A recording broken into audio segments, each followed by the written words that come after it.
Selamat datang dalam video edukasi kita hari ini tentang makna demokrasi dalam ideologi komunis, khususnya dari perspektif DNA Aidit dan pemikiran Marxis Indonesia lainnya.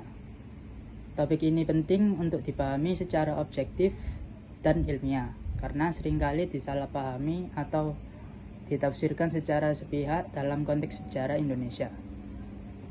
Dalam pembahasan kali ini, kita akan menggunakan referensi dari berbagai penulis Indonesia yang telah mengkaji Marxisme secara akademis, termasuk karya Frans Magnus Suseno, DNA Aidit, terutama bukunya Menempuh Jalan Rakyat, yang diterbitkan tahun 1952. Tan Malaka, Nyoto, dan pemikiran lainnya Frans Magnus Suseno dalam bukunya Dalam Bayang-Bayang Lenin menjelaskan bahwa selama 3/4 abad komunisme menjadi salah satu kekuatan politik abad ke-20 yang paling ditakuti, dan sepertiga umat manusia pernah hidup di bawah bayang-bayangnya. Untuk memahami fenomena ini, kita perlu mengkaji bagaimana konsep demokrasi dipahami dalam perspektif komunis Indonesia. Pertanyaan yang akan kita jawab adalah, apakah komunisme menolak demokrasi atau justru menawarkan konsep demokrasi yang berbeda dari demokrasi liberal yang kita kenal? Baik, selanjutnya adalah demokrasi menurut Aidit dari perspektif bukunya yang berjudul Menempuh Jalan Rakyat. Sebelum kita membahas teori-teori demokrasi komunis secara umum, mari kita pahami dulu bagaimana DNA Aidit melihat demokrasi dalam konteks Indonesia. Ini penting karena Aidit tidak hanya mengulangi teori Marx atau Lenin, tetapi menerapkannya secara konkret pada situasi Indonesia tahun 1950-an. Dalam pidatonya yang kemudian dibukukan dengan judul buku Menempuh Jalan Rakyat pada tanggal 26 Mei 1952, Aidit menggambarkan kondisi Indonesia dengan sangat detail. Ia menyatakan bahwa tingkat penghidupan rakyat semakin merosot, pemecatan kaum buruh merajalela, bahaya kelaparan timbul di mana-mana, gerombolan Darul Islam masih menimbulkan korban, dan tekanan implementasi Amerika semakin keras untuk menyeret Indonesia ke dalam persiapan perang. Yang penting, kesadaran politik rakyat meningkat pesat berkat pengalaman pahit di bawah pemerintahan yang terikat Konferensi Meja Bundar atau KMB. Menurut Aidit, Indonesia adalah negara setengah jajahan dan setengah feodal. Meskipun merdeka secara formal, namun masih terikat kepentingan asing melalui KMB dan struktur feodal tuan tanah yang menindas petani. Demokrasi parlementer yang ada hanya menguntungkan elit, sementara mayoritas petani dan buruh tetap tertindas. Aidit menawarkan konsep demokrasi rakyat. Dalam tulisannya, Jalan ke Demokrasi Rakyat bagi Indonesia tahun 1952, Aidit menjelaskan bahwa demokrasi rakyat adalah sistem di mana mayoritas rakyat seperti kaum buruh, petani, kaum terpelajar progresif benar-benar mengontrol jalan pemerintahan dan ekonomi, bukan hanya memilih wakil 5 tahun sekali, tetapi memiliki kontrol real atas kebijakan ekonomi dan politik. Aidit sangat menekankan pentingnya persatuan buruh tani karena di Indonesia pada tahun 1950-an mayoritas penduduk adalah petani, sementara kaum buruh industri masih terbatas. Tanpa persekutuan ini, tidak mungkin membangun demokrasi yang benar-benar mewakili rakyat mayoritas. Aidit juga menekankan strategi Front Persatuan Nasional. Ia dengan tegas menyatakan bahwa PKI tidak memusuhi anggota-anggota partai lain. Sebaliknya, PKI berusaha meyakinkan mereka akan pentingnya persatuan. Di satu pihak, kaum komunis harus berjuang melawan pemimpin-pemimpin reaksioner, tetapi di pihak lain harus terus berusaha meyakinkan anggota dan fungsionaris bawahan dari partai-partai lain akan kepentingan Front Persatuan. Front Persatuan ini mencakup kaum buruh, kaum tani, kaum terpelajar, ahli kebudayaan, kaum wanita, pemuda, dan berjuis nasional progresif, bukan untuk kepentingan segelintir elit, tetapi untuk mayoritas rakyat Indonesia. Aidit menyebut ini sebagai cara untuk mewujudkan Indonesia baru yang benar-benar merdeka, demokrasi, dan sejahtera. Jadi, bagi Aidit, demokrasi bukan berarti dominasi satu partai atau satu kelas secara eksklusif, melainkan persatuan berbagai kekuatan progresif untuk melawan implementasi dan feodalisme. Yang kedua, kritik Marx terhadap demokrasi liberal. Mari kita mulai dengan memahami kritik Marx terhadap demokrasi liberal. Dalam pemikiran Marx, demokrasi borjuis dianggap sebagai demokrasi yang terbatas atau semu. Franz Magnus Scheuseno dalam bukunya Pemikiran Karl Marx dari Sosialisme Utopis ke Perselisihan Fasisme menjelaskan bahwa Marx melihat negara dalam masyarakat kapitalis sebagai instrumen kelas yang berkuasa. Meskipun ada institusi demokratis seperti pemilu dan parlemen, namun secara substansial kekuasaan tetap berada di tangan mereka yang menguasai alat-alat produksi. Magnus Suseno menulis bahwa menurut Marx, kebebasan politik yang dijanjikan oleh demokrasi liberal hanya bersifat formal. Rakyat memang mempunyai hak pilih, tetapi pilihan mereka, pendidikan, dan informasi dikuasai oleh kelas pemilik modal, sehingga kesadaran rakyat pun dibentuk untuk mengabdi kepentingan kapital. Dalam konteks Indonesia, Aidit menerapkan analisis ini dengan menyatakan bahwa Indonesia adalah negara setengah jajahan, setengah feodal, di mana demokrasi parlementer yang ada hanya menguntungkan segelintir elit dan tuan tanah, sementara mayoritas petani dan buruh tetap tertindas. Jadi, kritik komunis bukan menolak demokrasi itu sendiri, melainkan menolak demokrasi yang hanya menguntungkan segelintir orang kaya sambil mengabaikan mayoritas rakyat pekerja. Lalu, apa alternatif yang ditawarkan? Jawabannya adalah demokrasi proletariat atau demokrasi rakyat. Magnus Suseno menjelaskan pemikiran Lenin bahwa demokrasi proletariat adalah demokrasi untuk mayoritas yang luas, yaitu kaum pekerja dan petani. Lenin membedakan ini dengan demokrasi borjuis, yang menurutnya adalah demokrasi untuk minoritas kaya. Setelah revolusi, kaum proletariat membentuk apa yang disebut Kadiktokrat Proletariat. Magnus Suseno menegaskan bahwa istilah kadiktokrat ini di sini sering disalahpahami. Yang dimaksud bukan kadiktokrat satu orang, melainkan kadiktokrat satu kelas, yaitu kelas pekerja, untuk menekankan perlawanan dari kelas borjuis yang sebelumnya berkuasa.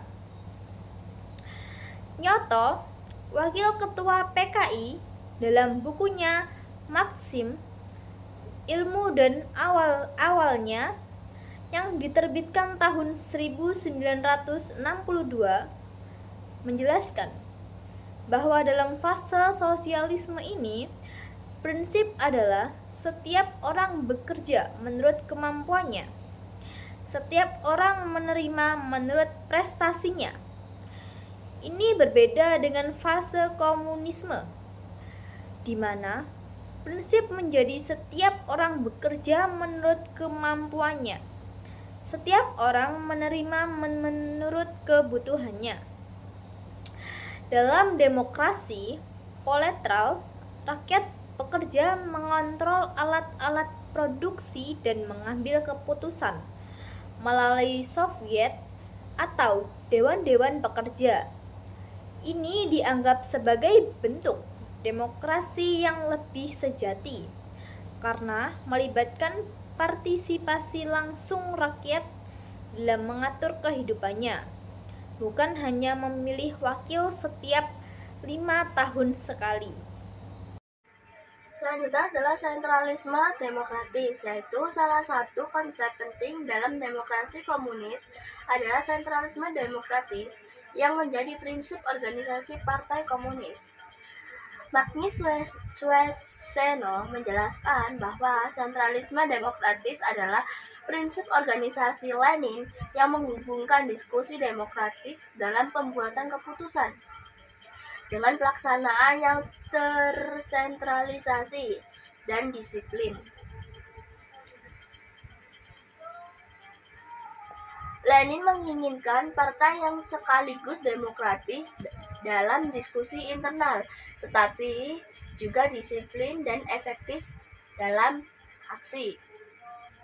Dalam proses pembuatan keputusan, semua anggota partai berhak menyampaikan pendapat, berdebat, dan memberikan masukan.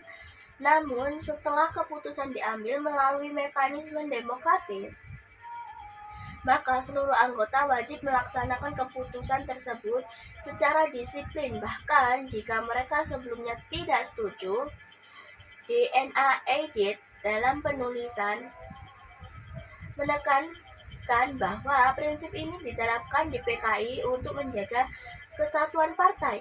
Namun, Magnus Suesno mengkritik bahwa dalam praktek aspek sentralisme sering mendominasi aspek demokratis. Yang terjadi adalah konsentrasi kekuasaan di tangan pemimpin pusat, sementara prinsip demokratis dari bawah menjadi terbatas. Tan Malaka, tokoh komunis Indonesia yang independen, juga pernah mengkritik penerapan sentralisme demokratis yang terlalu kaku dan mengabaikan kondisi konkret Indonesia. Dalam bukunya Madilog, ia menekan pentingnya dialektika menyesuaikan teori dan realitas lokal. Jadi saya akan menjelaskan tentang demokrasi dalam masyarakat komunis. Bagaimana dengan demokrasi dalam masyarakat komunis yang terwujud penuh? Magnus Sueseno menjelaskan bahwa Marx membayangkan pada fase komunisme penuh dengan negara akan layu atau menghilangnya dengan sendirinya. Mengapa? Karena menurut teori Marxis, negara juga pada dasarnya adalah alat penindas satu kelas terhadap kelas lain. Ketika pembagian kelas sudah tidak ada lagi, maka fungsi penindasan negara juga tidak diperlukan. Giotto dalam Marxisme, ilmu dan amalnya menjelaskan perbedaan antara sosialisme dan komunisme dalam masih ada upah berdasarkan prestasi kerja. Jinisme didistribusi berdasarkan kebutuhan. Dalam fase komunisme ini, masyarakat akan mengatur dirinya sendiri secara demokratis atau aparatur yang terpisah.